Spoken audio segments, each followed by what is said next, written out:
What's up guys, it's Tommy here and welcome to a brand new Liverpool transfer news video, and we have a big update on the Milos Kerkez transfer saga because he appears to be one step closer to a Liverpool transfer with Bournemouth's latest transfer activity and transfer decision. We will talk about that in detail in this video. We will also analyze the title race and Liverpool's fixtures that are left and Arsenal's fixtures.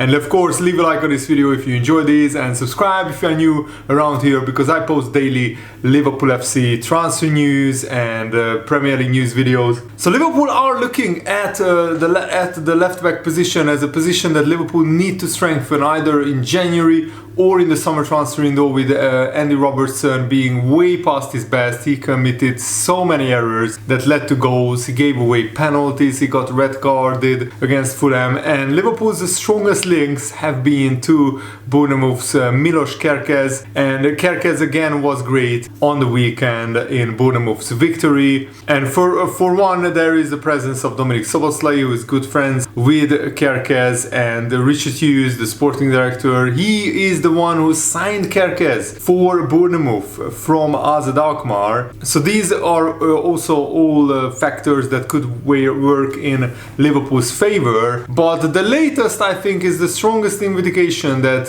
Kerkez will be sold by Bournemouth, maybe in January, maybe in the summer, is that they signed a left back that Liverpool were targeting last summer. That is Julio Soler, who is just 19 years old, from Lanús, an Argentinian club, and he is about to be announced as an official signing by Bournemouth. They are spending around $15 million on him, which is a considerable outlay for a backup player. So maybe Bournemouth are feeling that sooner or later Kerkez will leave Bournemouth and they need to sign a replacement before they lose Kerkez, just to, get him up to speed into English football. And Julio Soler was the subject of Liverpool's interest, and Liverpool actually almost signed him, but we couldn't agree agent fees with him and his agent, so the transfer collapsed. But I don't think he's ready to play for a high-level club like Liverpool right now, but Julio Soler could be one to watch in the Premier League in the future.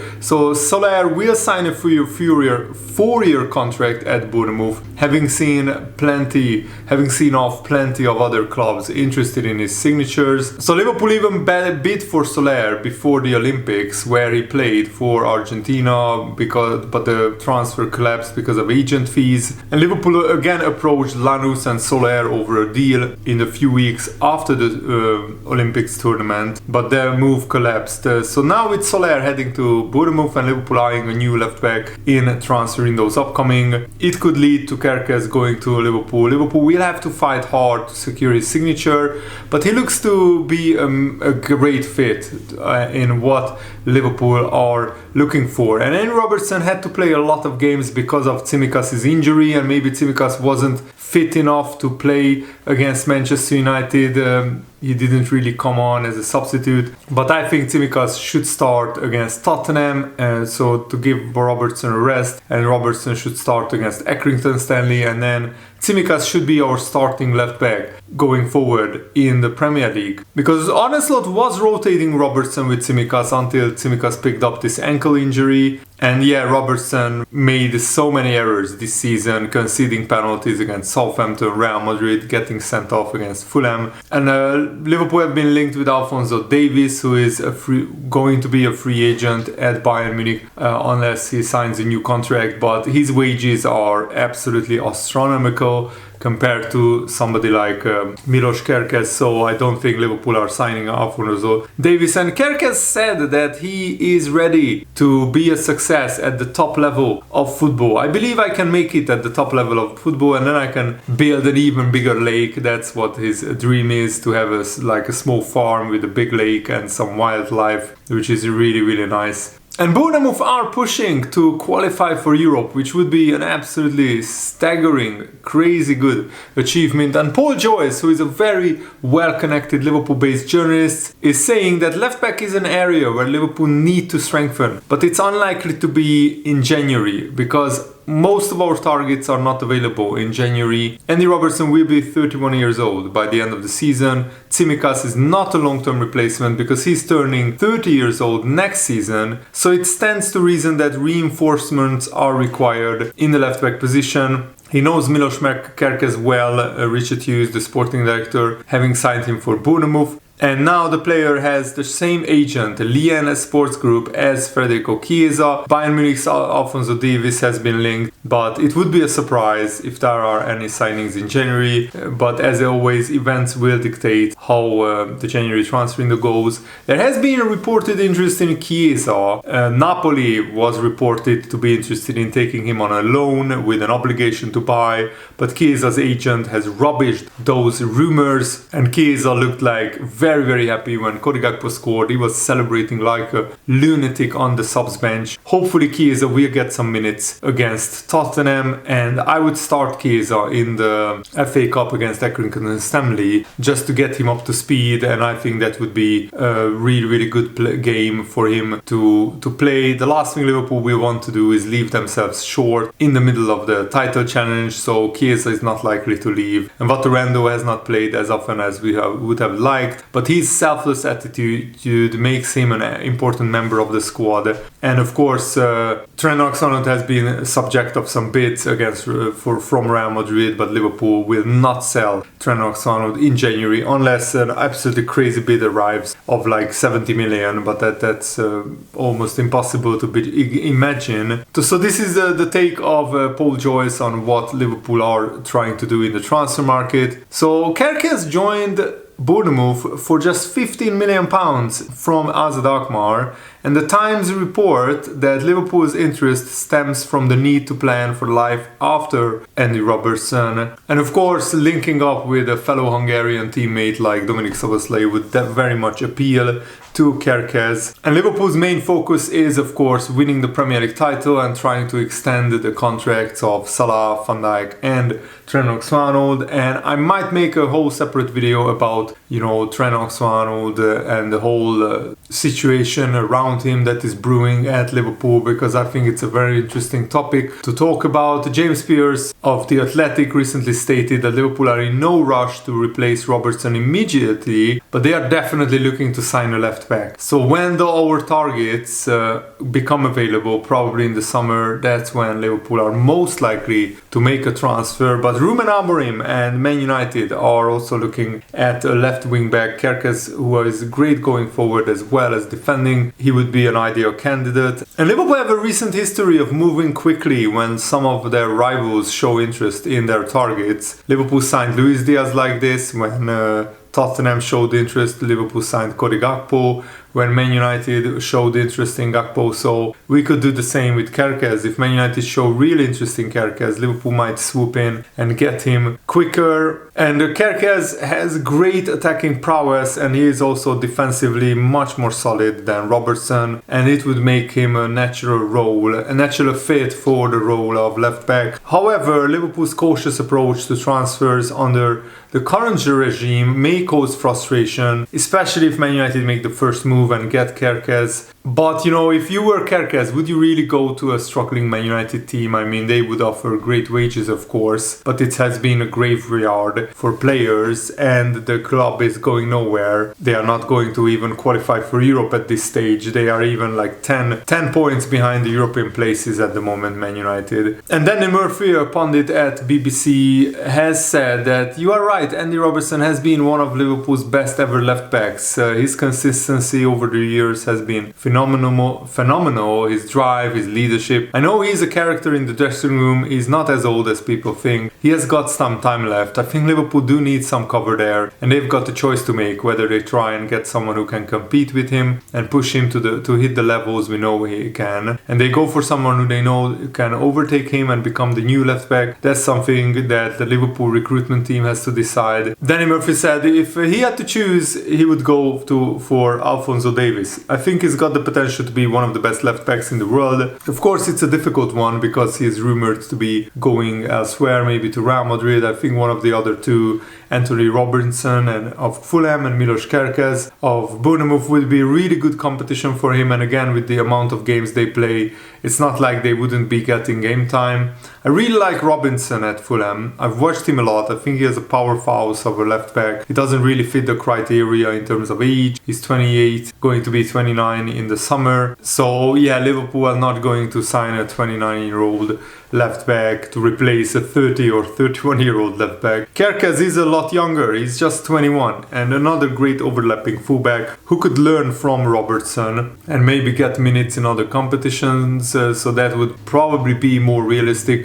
What we know about the Liverpool recruitment team is that they are really good at finding diamonds in the rough. People who we don't always hear of or who are not obvious choices, but then they become established players. The names mentioned are terrific players, and I don't think Robertson needs competition, Danny Murphy said, and I fully agree with him. And yeah, I think Kerkez would be absolutely fantastic. As a Hungarian, of course, I'm biased because I love him, and I've been watching him play for Hungary for many years in the Puskás Arena alongside Szoboszlai. So having two Hungarians in the Liverpool team would be beyond my wildest dreams, my wildest imagination. So let's hope that Liverpool make it happen. Also, I wanted to talk about Liverpool's first 90 matches in the Premier League. Liverpool got 46 points, which is the third best points tally since 2018. And Liverpool got 97 and 99 points in the seasons where we got 51 points and 55 points in the first two campaigns that we are talking about here.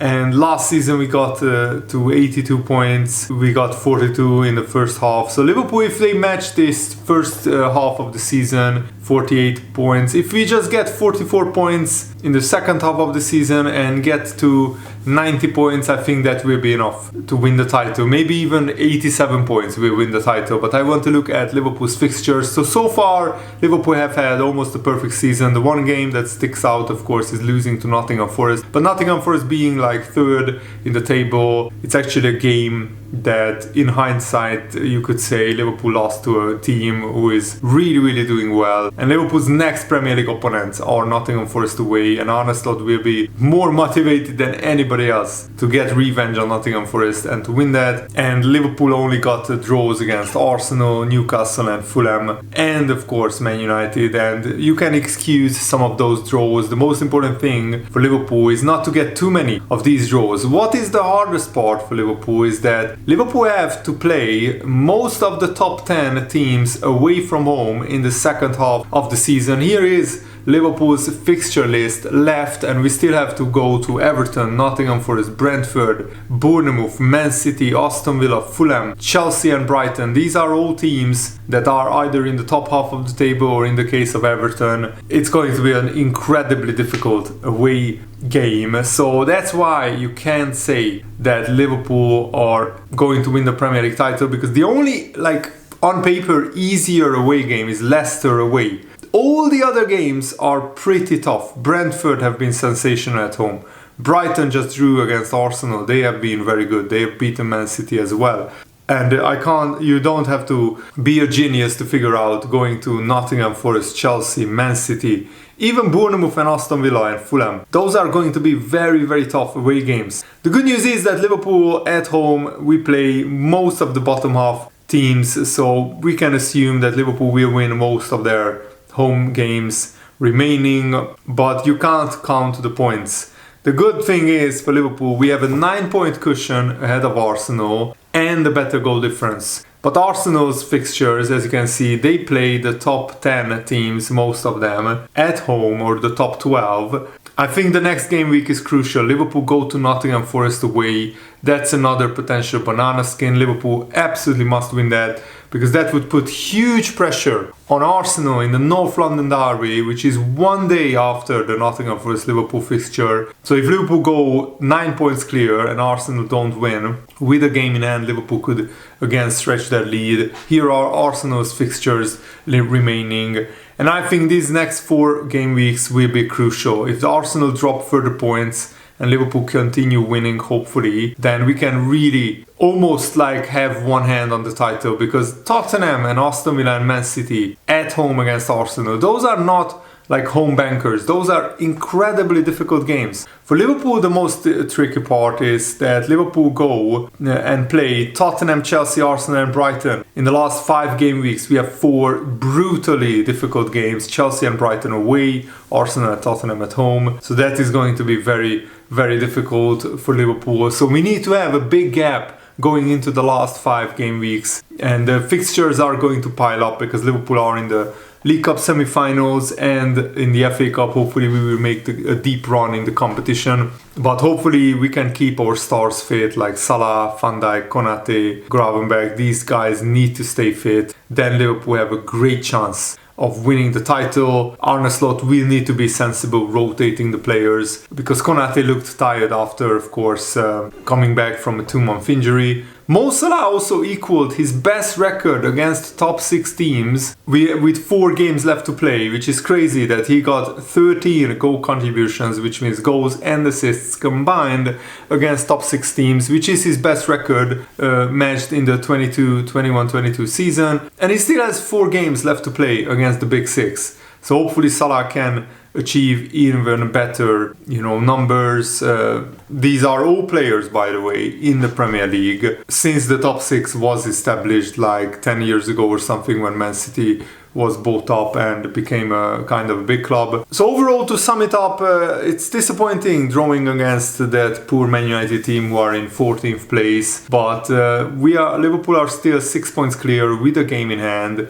So shouldn't be too disappointed. We shouldn't be too downbeat about it. The fans shouldn't feel like we lost against Man United, because we didn't. But it was just such a big opportunity to go so clear above the other teams. Just ended the game week with the same way that we started it, so no damage was done really. And of course the cups are a big distraction. Some Liverpool fans would say bin both the League Cup and the FA Cup, but you can't do that. We are in the League Cup semi-finals. And in the FA Cup, we have a pretty easy tie at home, and we need to take that very seriously, that competition as well. Liverpool, if they keep the majority of their key players fit, then we can attack all of the cup competitions, because we have some great youngsters and fringe players to call upon. But if Liverpool get injuries to their key players, that's when I would maybe rest players in the League Cup semi-final, second leg, or in the FA Cup. Liverpool can already rest players in the Champions League in January. We have 2 games in the Champions League, so hopefully Liverpool can even achieve great results with their second team in the Champions League, which means that we should have a team fresh for the Premier League every game week, and we need it. So let me know what you think in the comments below. Thanks for watching. Have a nice day. See you later, guys. Goodbye.